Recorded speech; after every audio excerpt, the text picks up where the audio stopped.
And I'll tell you a story. You are familiar with that story. Very, very familiar with it, because I've told it before, and you have read it in very forms.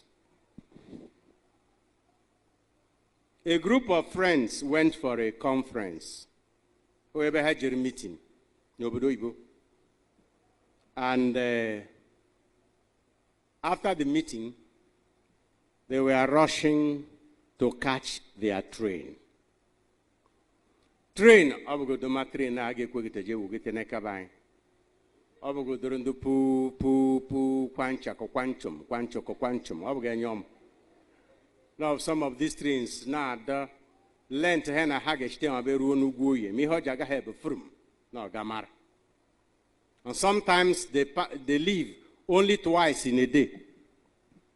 So these people were rushing to catch their train. And in their race with their ties and their briefcases, they just came to the train station when the door was about to be closed, and they jumped into the train. But in the process, there was a little child who had what he was selling near the train station.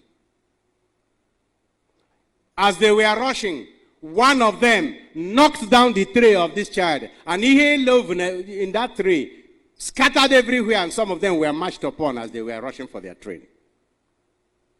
Before they entered the train, one of them stopped and watched the door close. And he shouted to them, "Tell my wife I will take the next available train." And he turned back to that child. Because no matter what happened to the tray, and he hove Nime to know what happened to the content. And he saw all the apples she was selling, a little girl, all of that scattered on the ground, and some of them destroyed. He bent down and picked them up and packed them well in the tray. And then for the ones that were destroyed, he opened his wallet and brought out some money and told the child, "Please, this one is for the ones we have destroyed. I hope we have not spoiled your day." That was the only time he noticed that this child was blind. And because she was blind, she didn't see them coming, or she would have run away from them. As the girl accepted the gift, and the man turned to go. The child said, "Excuse me, sir. Are you Jesus?"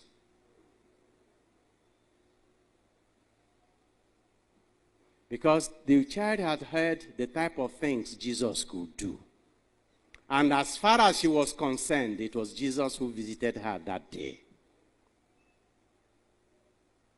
Well, you'll be a lucky Catholic today if you do something in your life today or in future that will make somebody say, "Jesus has visited me today."